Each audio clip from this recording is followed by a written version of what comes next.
இன்றைக்கி நம்ம வெஜிடேபிள் பிரிஞ்சி சாதம் எப்படி செய்யலான்னு பார்க்கலாம். நான் வந்து 2 ஸ்பூனு நெய் சேர்த்துருக்கேன். 2 ஸ்பூன் எண்ணெய் சேர்த்துக்கலாம். எண்ணெய் 2 ஸ்பூனு, நெய் 2 ஸ்பூனு. எண்ணெய் காஞ்சிருச்சு. நம்ம வந்து பட்டை, கல்பாசி, ஏலக்காய்,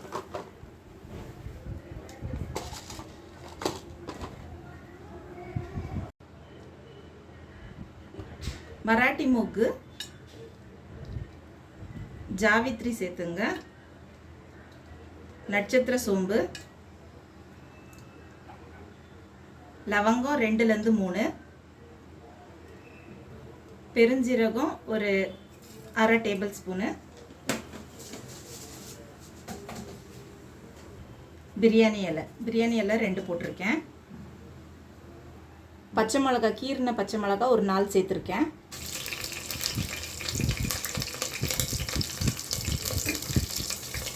ரெண்டு பெரிய வெங்காயம் ஸ்லைஸாக கட் பண்ணி வச்சுருக்கேன்.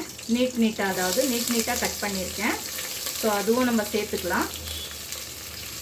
ஒரு கொஞ்சம் கோல்டன் ப்ரௌன் ஆகிற வரைக்கும் நம்ம ஒரு 1 மினிட்லேருந்து 2 மினிட் வதக்கிக்கலாம்.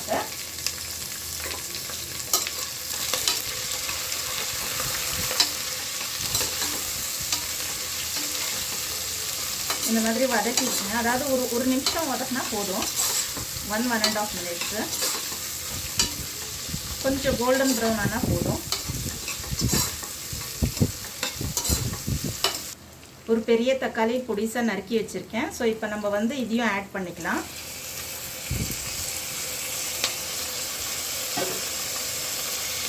இதோ நம்ம கொஞ்சம் ஒரு 1 மினிட் வதக்கிக்கலாம். இப்போ ஒரு கையளவு நான் வந்து கொத்தமல்லி சேர்த்துக்கிறேன். புதினா ஒரு கையளவுக்கு சேர்த்துக்கலாம்.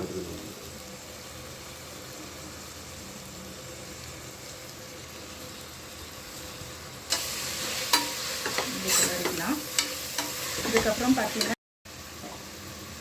கேரட் 2 சேர்த்துக்கலாம்.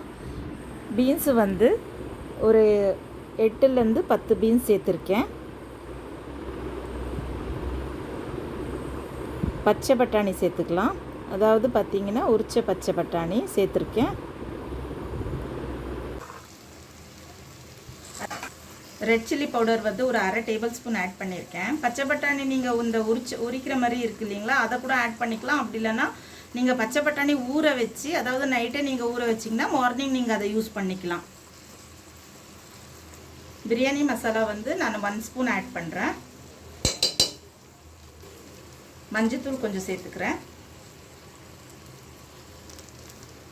ஒரு 1/4 டீஸ்பூன் வந்து இந்த உப்பை சேர்த்துக்கிறேன். ஏன்னா மறுபடியும் நம்ம சேர்க்க வேண்டியதாக இருக்கும். இப்போ இந்த காயில் உப்பு ஏறணுன்றதுக்காக இதை சேர்த்துக்கிறேன்.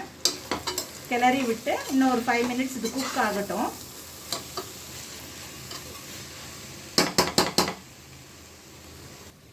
இஞ்சி பூண்டு பேஸ்ட்டு 2 ஸ்பூன் ஆட் பண்ணிக்கலாம். இதில் வந்து ஒரு 4-5 மிளகும் சேர்த்துருக்கேன் கிரைண்ட் பண்ணும் போது.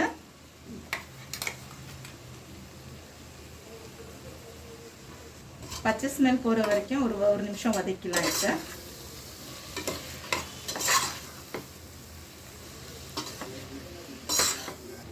தயிர் 1 ஸ்பூன் சேர்த்துக்கலாம். காலிஃப்ளவர் வந்து நல்லா சுடு தண்ணியில் க்ளீன் பண்ணி அதுக்கப்புறம் எடுத்திருக்கேன். ஸோ இதையும் நம்ம ஆட் பண்ணிக்கலாம். இது ஏன் கடைசியில் ஆட் பண்ணுறேன் அப்படின்னா, இது வந்து குழஞ்சிரும். ஸோ குழையாமல் இருக்க லாஸ்ட்டில் ஆட் பண்ணிகிட்ருக்கேன். இப்போ வந்து நான் 3 கிளாஸ் அரிசி எடுத்திருக்கேன். இந்த 3 கிளாஸ் பாசுமதி ரைஸ் எடுத்திருக்கேன். இதில் பார்த்தீங்கன்னா ஒரு கிளாஸுக்கு 1.25 கிளாஸ் அளவுக்கு நீங்கள் வந்து தண்ணி சேர்க்கலாம். ஸோ பாசுமதி ரைஸு கழுவி இதை எடுத்திருக்கேன். அதையும் நான் சேர்த்துக்க போகிறேன்.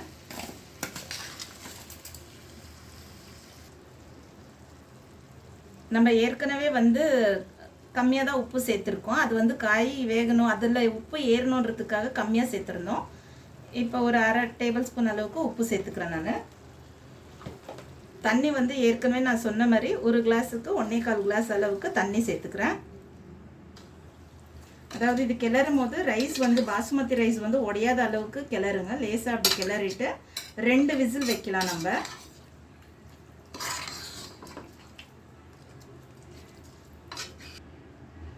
இப்போ 2 விசில் ஆகிற வரைக்கும் நம்ம குக்கரை 2 விசில் வச்சு எடுத்துக்கலாம்.